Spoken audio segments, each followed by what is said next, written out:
মাটিকে বদনাম হতে দেব না।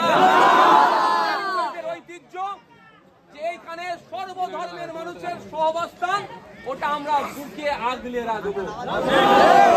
যারা সম্প্রীতি বিনষ্ট করতে চাইছে তাদের বিরুদ্ধে আমরা হিন্দু মুসলমান ঐক্যবদ্ধ হয়ে গণতান্ত্রিক প্রক্রিয়ায় প্রতিরোধ করে তুলব।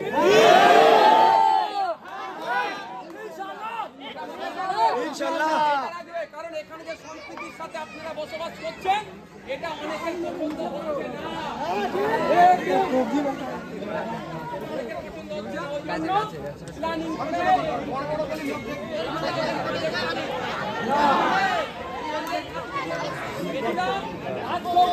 আগামী দিনেও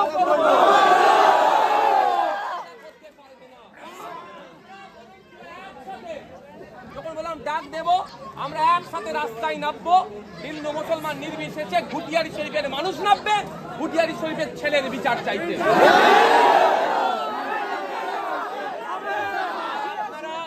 বলি আপনাদের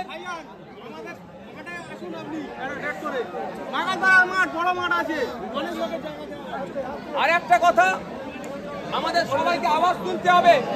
পশ্চিমবাংলার বিধানসভা থেকে একটা আইন পাস করাতে হবে, prevention of communal and targeted violence act bill বিধানসভায় আনতে হবে। কি আনতে হবে?